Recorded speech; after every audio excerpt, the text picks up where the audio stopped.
네, 이항영 전문위원과 함께하는 딱이거 시간입니다. 어서 오십시오. 네, 안녕하세요. 오늘은 어떤 이야기 준비하셨습니까? 은산 분리 약간 어려울 수 있겠지만 은행과 산업자본의 분리 이런 것이 좀 완화될 수 있을지 여부가 최근에 관심 사항이기 때문에 이거에 대해서 한번 알아보는 시간 준비했습니다. 은산 분리 완화에 대해서는 이전부터 많이 언급은 됐었는데 특히 이번 정기국회에서도 주요 쟁점 중에 하나죠. 네, 맞습니다. 은산 분리에 대한 개념부터 좀 확실히 다시 한번 짚고 넘어갈 필요가 있겠는데요. 네. 산업자본의 은행 지분 소유에 제한을 주는 제도입니다. 약간 어렵지만 쉽게 얘기해서 이거죠. 재벌 기업이 은행의 지분을 소유할 수 있겠느냐 없겠느냐. 뭐 아주 쉽게 얘기하면 이거거든요. 예. 그러니까 공장하거나 그 일반적 기업체라는 사람들이 은행까지 갖고 갈 수 있겠느냐 이런 얘기인데요. 은행법상 현재는요. 산업자본은 의결권이 있는 은행 지분을 4% 이상 가질 수 없고요. 다만 의결권 미행사를 전제로 금융위원회 승인을 받으면 10%까지 가질 수 있습니다. 다만 이게 무슨 얘기냐면 10%까지 가질 수 있지만 경영권은 4%밖에 지불하니까 의미가 없는 거가 되겠죠. 이것은 어찌 보면 재벌이 은행이라든가 금융자본까지 장악하는 것에 대한 견제 목적이었고요. 쉽게 해서 앞서도 말씀드렸다시피 삼성은행, 현대차은행, SK은행 이런 것들이 생길 수 있느냐 없겠냐. 제가 좀 과장해서 말씀드렸지만 딱 그거에 대한 논란이다라고 일단 얘기하시면 되겠습니다. 근데 은산분리 들으시면서 당연하지라고 생각하실 것 같아요. 왜냐하면 이게 워낙 오래전부터 이제 금산분리 교과서로 많이 배우셨을 테고 은산분리도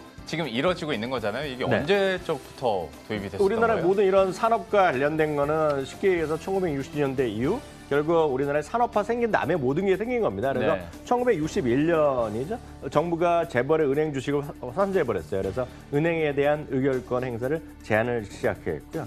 1982년에 법제화가 됐습니다. 그래서 은행의 사금고하를 막고 어떤 경제개발을 위한 자금 창고로 활용하는 취지가 되겠습니까? 쉽게 얘기해서 은행을 이렇게 냈던데 많은 분들이 저축은행이나 예전에 제2금융권 해갖고 오너가 막 들어가고 그 돈을 만들어 써고 상당히 문제가 됐잖아요. 그럼요.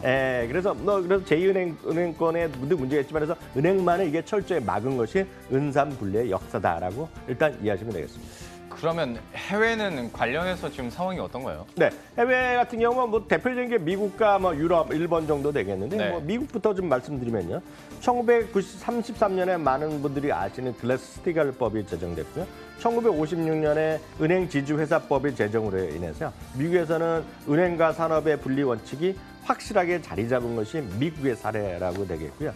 일본은 약간 애매합니다. 일본은 세계대전이라든가 OECD 가입 이후에 어떤 자본 자유에 따른 외국 자본 진출이 대응하는 과정에서 은행의 기업 지배가 상당히 심화됐습니다. 그래서 실제로 보면 일본의 초대형 은행 그룹들이 우리 보면 재벌이나 마찬가지죠. 은행도 소유하고 이런 것들이 상당히 어떤 사회 문제가 됐던 것이 일본이 되겠고요. 그래서 2002년 4월에요. 은행 지분 소유의 어떤 한도를 도입했는데요.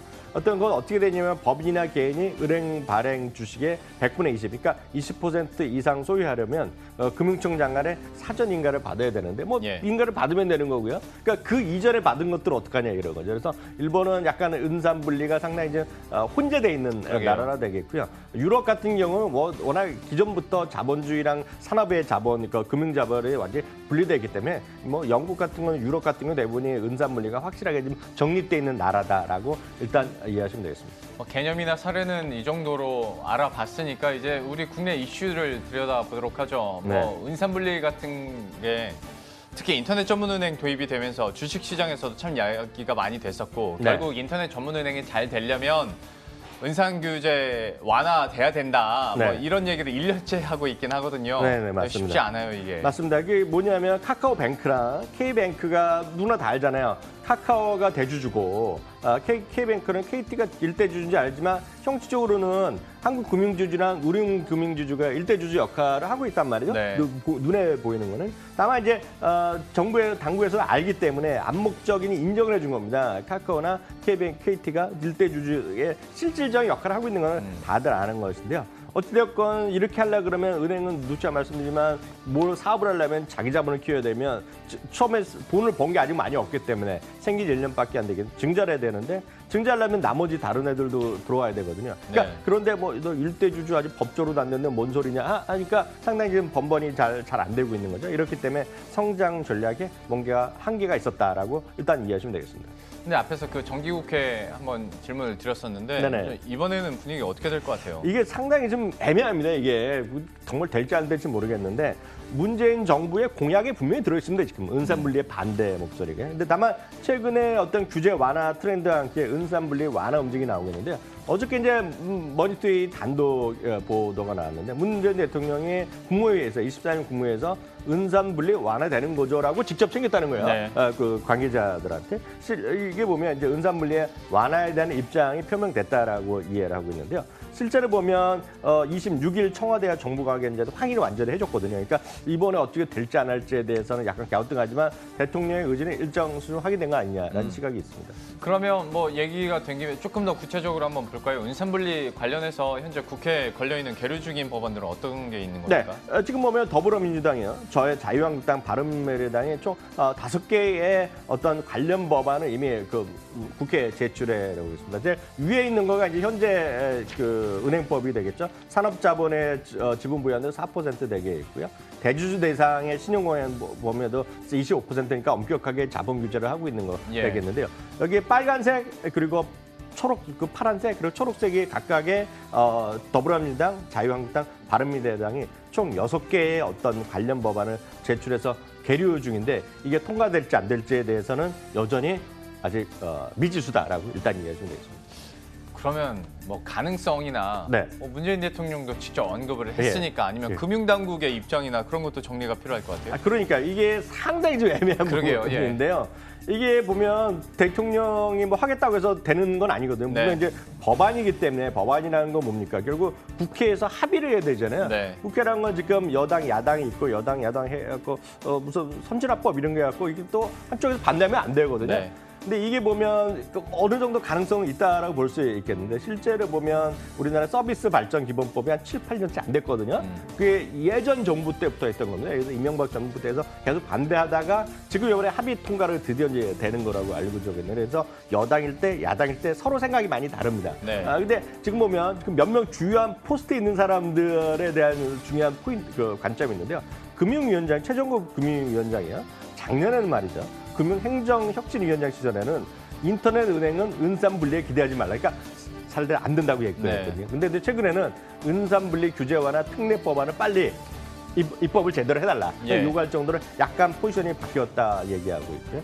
더불어민주당이 워낙 당론을 반대하던 쪽이 얘기했고요. 지금들 조사해 보면 여전히 강력 반대하는 사람 국회의원들이 많이 있습니다. 다만 이제 그 중에서 몇몇 중요한 의원들이 있는데요.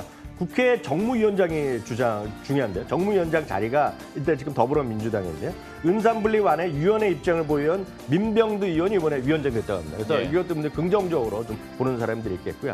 강하게 어떤 분리를 강하게 반대하던 박용진 의원이 또 다른 상임위원으로 옮겼다는 얘기가 있고요. 그리고 또 정무위 여당 간사는 아예 은산분리 규제 완화 법안을 이미 발표한 정재위원이 아예 간사로 들어가 있습니다. 그래서 일단 가능성은 예전, 그러니까 상반기 국회보다 지금 약간의 좀 가능성은 높아져 있다라는 정도 일단 이 사실이 되겠고요. 다만 이 부분이 시민단체 등의 반발은 엄청난 반발이 있고요. 예. 또 재미나는 것은 기존 은행 있죠. 네. 기존 예를 들어 우리은행, 신한은행, 뭐 KB은행 이런 쪽은 어찌되었건 물론 예외는 있습니다. 그렇다고 해서 뭐 삼성이나 이렇게 10대 재벌 이렇게 들어오는 건 아니거든요. 네. 다만 어찌되었건 물꼬를 뜨면 나중에 어떻게 될지 모르기 때문에 기존 은행은 또 이걸 또 반대합니다. 지금. 경쟁자가 또 생기는 거니까. 그래서 지금 모르겠습니다. 그래서 진보 지식인 중심으로 한 어떤 전체적인 시민단체들이 반대를 하고 있기 때문에 여전히 될지 안 될지 모르지만 가능성은 좀 높아졌다라는 것이 일반적인 시각이 되겠습니다. 정무위원장 어떻게 바뀌고 상임위원장 어떻게 바뀌고 얘기는 다 해주셨는데 이렇게 들어서는 모르겠네요. 네. 어떻게 진짜 국회에서 계류 중인 법안들이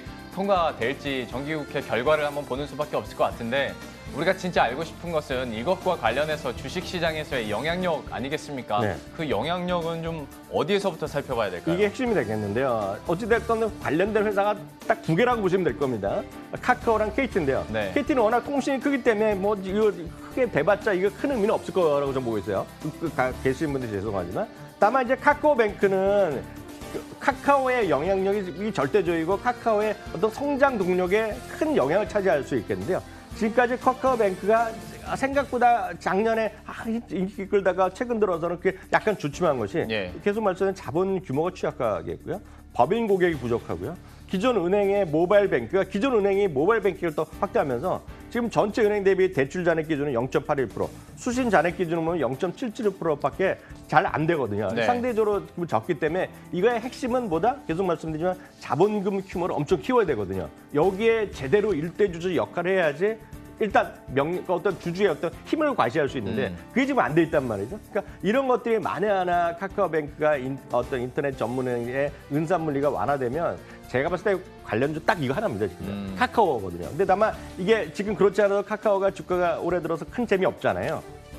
전체적으로 정체돼 있다고 얘기도 많이 그리고 하고요. 이게 보시면 이게 카카오뱅크의 실적이 이렇게 약간 꺾여 있단 말이죠. 이런 상태에서 은산분리가 정말 완화가 절대될지 모르지만 된다는 얘기가 나오기만 하더라도 제가 봤을 때 카카오의 어떤 주가 반등의 모멘텀은 상당히 전 기폭제가 될 가능성이 있다는 생각 갖고 있고 역설적으로 만약 이게 은산물리가 이번 정기국회에도 만에 하나 이게 안 되면 제가 봤을 때 카카오뱅크부터 카카오까지 이렇게 크게 어떤 주가가 살아나기에는 지금 역설적으로 쉽지 않다는 생각도 좀 하고 있습니다. 인터넷 전문은행이 좀 정체 상태다라는 이야기 언론 보도를 통해서 좀 들으셨을 것 같은데요. 이번 정기국회에서 은산분리 규제가 완화가 될지 안 될지도 한번 지켜보면서 그 모멘텀 찾아보도록 하겠습니다. 지금까지 이항영 전문위원과 함께했습니다.